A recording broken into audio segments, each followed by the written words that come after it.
Transferable skills. From Cackle Media, this is Transferable Skills. I'm Noah Mishkin. Today's guest is Howard Sudbury, who shares his skills journey from TV sports broadcaster into acting. Growing up in Chicago during the 1980s and 90s, Mr. Sudbury was a familiar figure in my own home. As the Emmy-earning sports journalist, we saw every night on the CBS Evening News at 10 o'clock. His time with WBBM CBS television news spanned a 25-year run during some of the most iconic and historic times in Chicago sports history, made famous or even relevant once again with the recent release of the limited series The Last Dance. I hope you enjoy.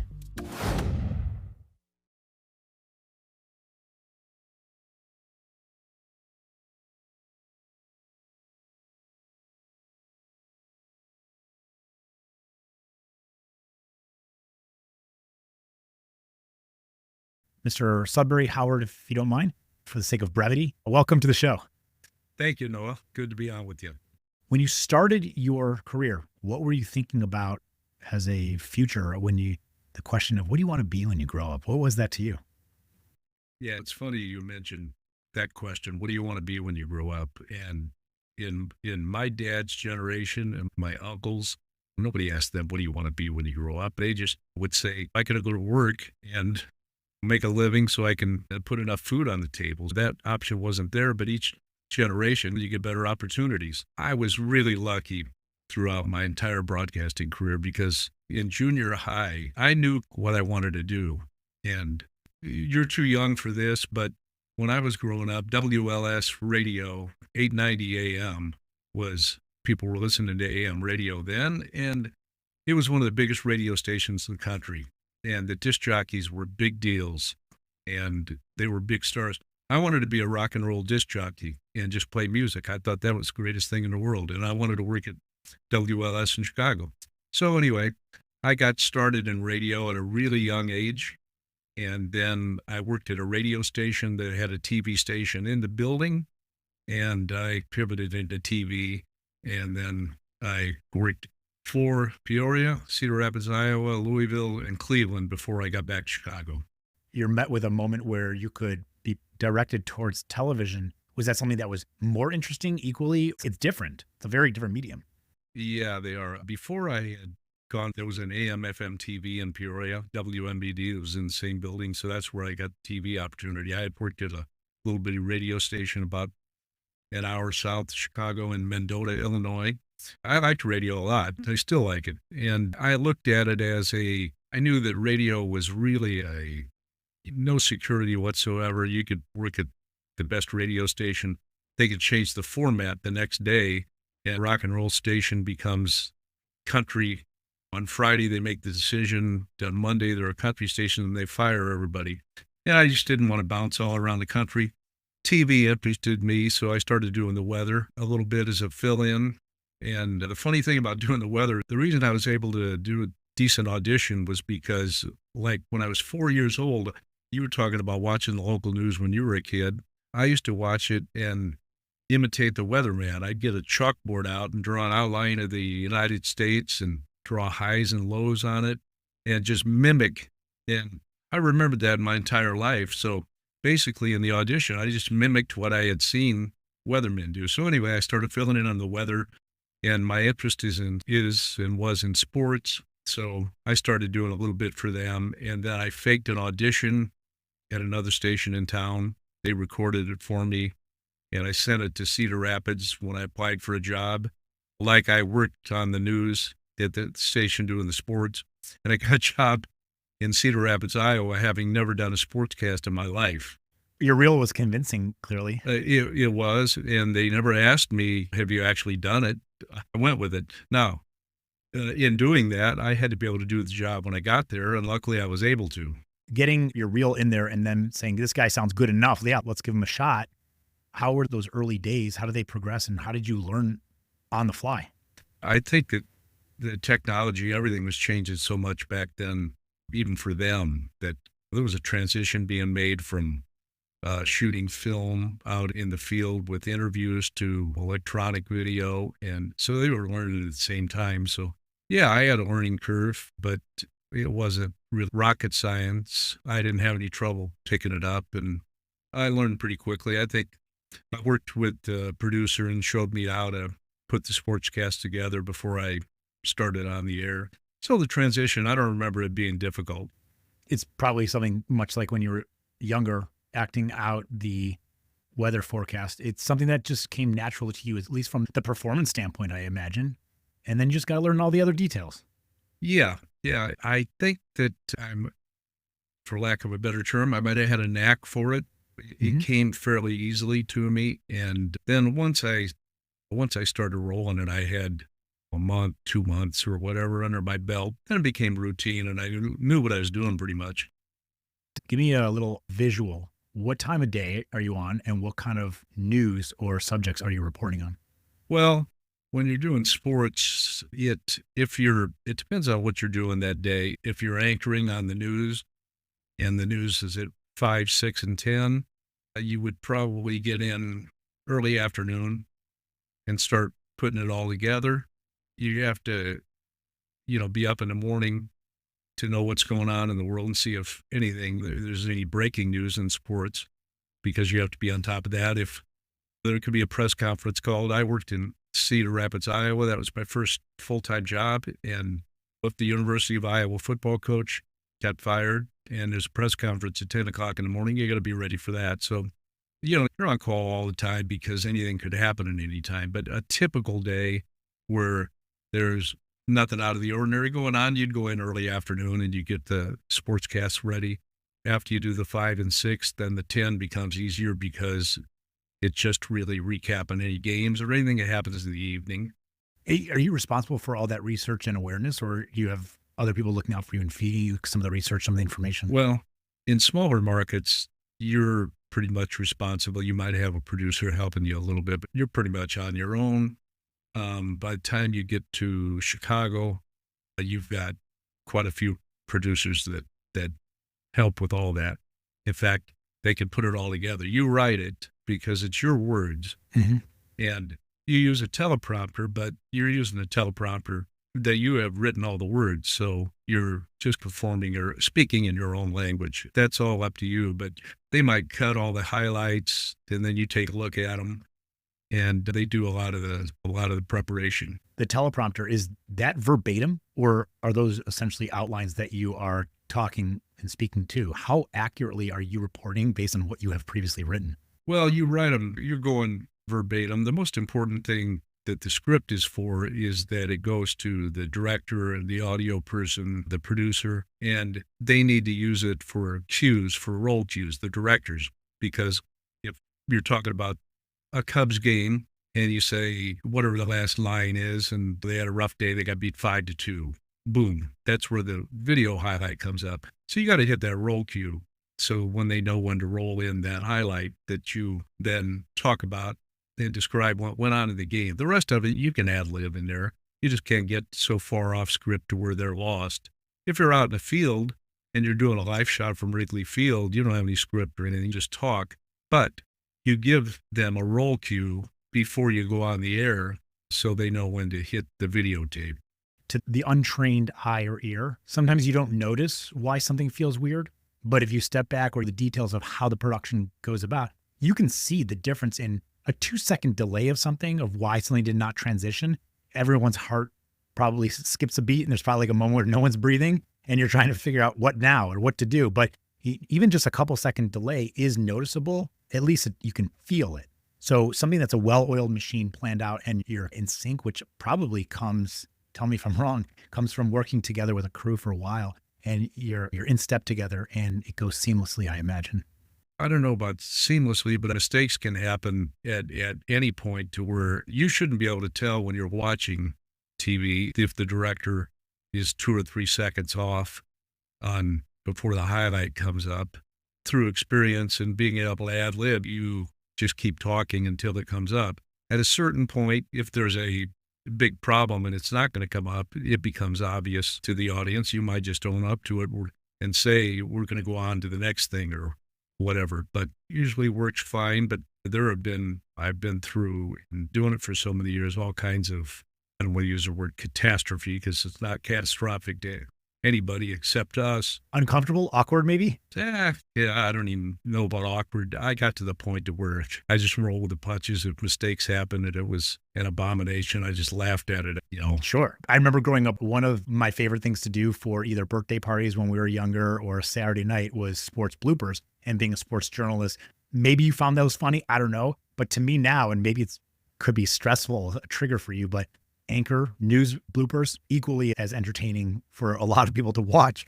I'm sure it's not entertaining for the anchor in the moment. It's probably a little bit nerve wracking, but they both at least are enjoyed equally on YouTube by a mass audience. Oh yeah. I learned that anything that happened that was out of the ordinary was a good thing because it was memorable. Sure.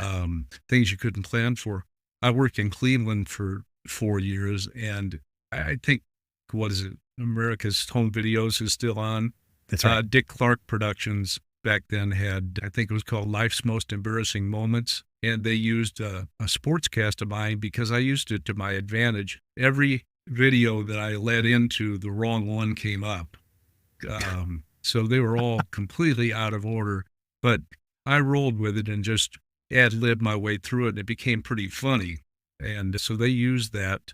And I remember at the time I loved it because they had to pay me a fee, whatever. It was a lot of money to me at that time. Sure. There's no such thing as bad press. No. And then there was a rerun of it that I got paid again. But when I came to Chicago, you get a little bit of attention. Back then, it was a big deal when there were openings because people were watching the local news.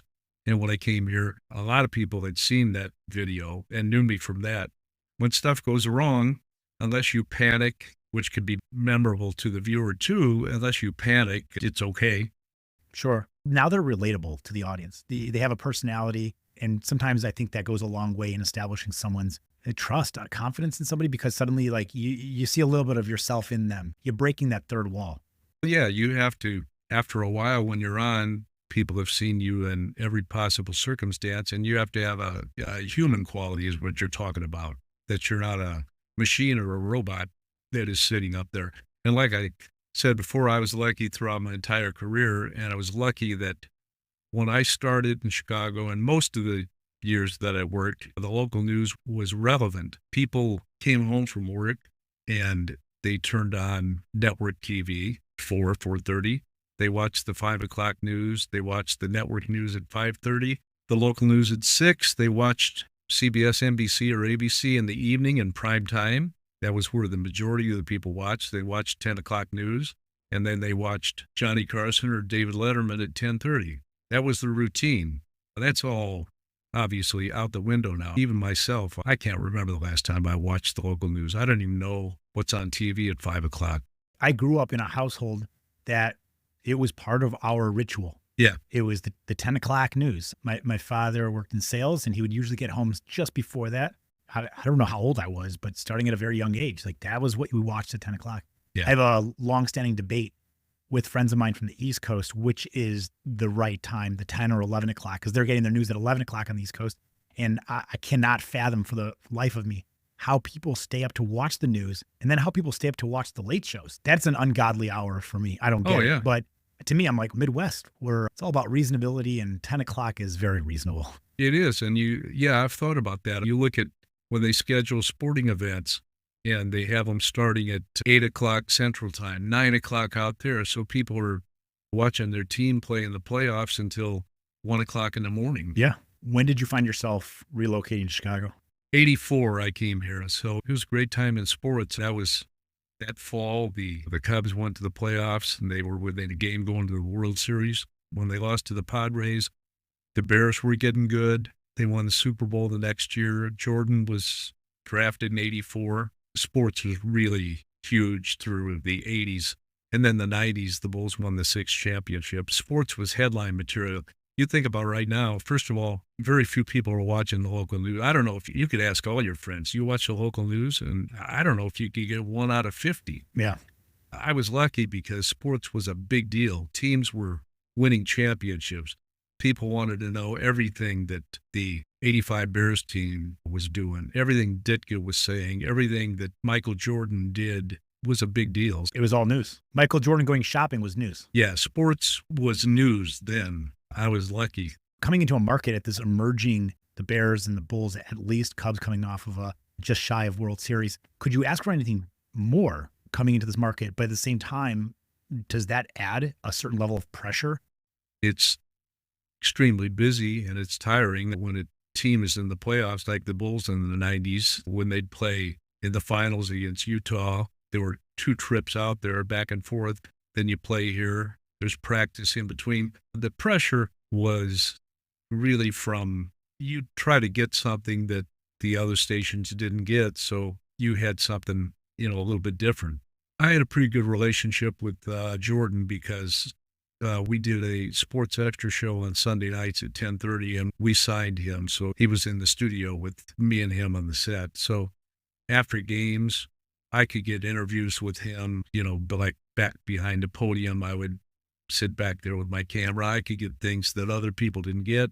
And where pressure came in, you didn't want somebody to get a story that you didn't get. How do you build that rapport with a public figure, somebody who's an icon? How do you build that trust and rapport to where you're going to get a solid interview, that they're not going to feel like they're doing you a favor, but rather it's mutual, and that you have that respect for one another? Just Jordan, for instance, he was drafted in 84. Yeah, that's when I got here. We're about the same age. I'm a little bit older than he was. He was not a superstar when he came here. He was a college basketball star. He was drafted in the 3rd round. Certainly, everybody in the world didn't know him. Everybody in the country, everybody in Chicago didn't know him. He was just a good basketball player. So I got to know him before he became a superstar. The Nike commercials came along, and then he exploded. I knew him before all that. The other thing with these guys, like with Ditka, we did the Ditka show on Channel 2. I think that they learn to trust you as they get to know you personally, and you're not taking cheap shots at them on television. And if they know you're a straight shooter with them, then you'll have a relationship that's fine. You keep in touch with anybody from those days? Ditka, I had seen quite a bit. I worked at Arlington Park for a few years in communications and marketing, and I helped bring a Ditka's restaurant to the property out there, and then he used to come to the track a lot. So I've known him and his wife, Diana, for years. So I saw Ditka. I haven't talked to him for a few years now. And then I used to bring a lot of athletes out there for autograph sessions at the track during the day. Most of them were from the 85 team. You obviously have a very strong knowledge of sports. You have to report on it. You have to understand the fundamentals as well as some of the technicalities. Where's that dividing line between fandom, unbiased reporter, maybe if that's possible even? When you're working and you're covered on a team and you're covered on games, really, I grew up as a big sports fan, but you go to so many games that you can't be sitting there on the edge of your seat as a fan. You're really thinking more about how you're going to cover the game and document it when it's over. And at least the way I approached it, you have to be honest with, and if the team doesn't like to hear it, like in football and in most sports, they have this mentality and they have to, that nobody believes in us except the guys in this room, and we have to block everything out. Look what they're saying about us. What we were saying about you was the truth, and it hurts. So you have to be honest. If the team is bad, if they blew a game, if somebody made a horrible play, if the coach made a bad decision, you have to say that, or you lose all credibility with your audience because they know too. Yeah. The sports aren't that complicated. Coaches know complex plays and everything, but I mean, anybody can watch and see when something, it's easy to second guess. It's tougher to make the decision in the moment, but you watch the game completely differently. You go to so many games. Does that ruin it for you as a fan?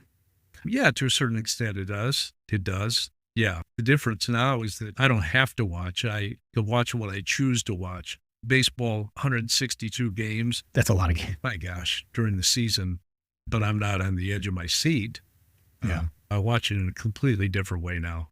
When you were describing writing for the show, writing for the news and reporting, was writing a skill that you possessed and felt strongly about, or was it something that you had to work on? And how does writing for a sports broadcast differ from maybe other types of journalism and writing?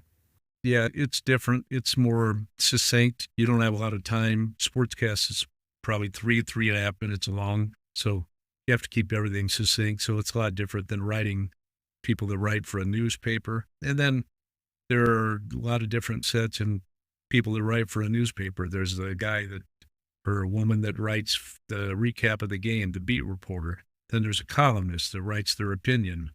And then there were magazines that write long form. So writing is a skill that I felt like I was a pretty good writer. I was just writing what I was going to say, but I felt like I was a pretty good writer. And you talk about skills. There's a skill that I think people need in every business. You better write emails well if you're in business. That's another form of communications I think is critical, is writing. Communications is a subject as a skill that's come up so many times in almost every conversation I've had. Yeah. But I also enjoy the nuance and even sometimes vastly different ways that individuals experience or describe and define, in this case, communication. They will look at skills and how they possess them or utilize them in many different ways. I think it's a key component to success. Oh, yeah, I agree. I mentioned in TV being succinct as far as your writing goes. That should be that way in business too. You don't want emails that are way too long. You're writing things in there that don't need to be in there, shouldn't be in there. People don't have time to read all the way through it, and they won't. Yeah. At the beginning of this conversation, you talked about some of the networks that might have to report on things when the teams are not doing well. If you're in sports broadcast journalism, if you have to report on a handful of teams that are just not doing well, what are you talking about? That was then. But now look what we're at today, where we have 24-hour news and we have networks dedicated just to the subject of sports, and a variety of them at this point, as well as online internet media. People are filling air and they're talking about things and details that 20 years ago we never would have because we didn't have to. I'm curious how you would imagine your career and your job as a broadcaster or as a sports journalist would be different today than it was when you were working. It would be completely different. First of all, I mentioned to you that in local TV, the ratings are so low that it used to be a big deal. You used to feel like you were delivering some important information to Chicagoland, to masses. Now, I think that you can't go into work thinking I'm not talking to anybody, but in reality, they're really not. Right. I mean, we've got, 6, 7, 8 million people in Chicagoland. There's just a handful of people watching at any time. So that's the biggest difference that I think. You could say that you could be more informed now than you ever were in our lives, but you can be misinformed very easily too. I'd like to hear what you're doing now and how you got into this. Tell us after broadcast what you were doing and what you're doing now. For a while, I mentioned that I worked at Arlington Park. I was on the senior management team there in marketing and communications. And really, I only got that job because of my connection was through broadcasting and because they were aware of who I was. And I was friends with the owner of the track, Dick Duchessois. I knew him since '84 and with the president of the track. So I just grew into the position there. I helped work as a spokesman for them, get them some media attention and things like that. Position grew and evolved. And like Arlington, that was so beautiful, you don't have to know anything about horse racing because you're marketing people that to come to this beautiful place and have an experience, not just to come for the horse races, but I had been around horse racing all my life and a big fan of it. So that helped. I had a lot of knowledge of it because my dad trained horses as a hobby when I was a kid. So anyway, I did that for a while. And then the other transition you were talking about, I hesitate to call myself an actor. I've had a lot of training now. I've had some jobs, but I'm more of an aspiring actor. You do a lot more auditioning, rehearsing, classes, workshops than you do actually booking jobs. So it's something that I would like to do more of. I've had a taste of it, and I really enjoy it. It's tough. I always wanted to act when I went into broadcasting. That's really what I wanted to do, but I wouldn't have had to depend on it because it's so tough. It's so subjective to get hired. Yeah. It's very similar to how you describe the 3 minutes on air as a sports journalist, as a broadcaster. You're on TV for 3 minutes. And if we judged based on the time where people see you and when you're shining, when you're working, you're also neglecting or ignoring all the work that goes into getting to that moment, which is the hours and hours as a broadcaster of the research, the interviews, the preparation, and the writing before those 3 minutes air, as well as the bookings. They only come with the work. They only come as a byproduct of all the effort put into getting those bookings and arrangements. Yeah, we want more of them, but all that work that's happening leading up to it comes before as well. Yeah, it's everything now, or the bulk of it. Like people used to have to go to auditions and go into an audition room with a casting person. And now you self-tape it on your phone and you send it in. Most times you don't hear anything. You don't get they don't have time to give feedback. Hey, you didn't get it. We didn't like it. You were too old, too young, too thin, too heavy. They don't give you any feedback. You just don't hear anything. So you do one after another. And then sometimes you get booked from that. Sometimes you don't hear anything. So if you want to look at it as rejection, it's not really rejection. If you don't get something, it's not necessarily because you were terrible. It's just because they picked somebody else. And it's like that in the job market.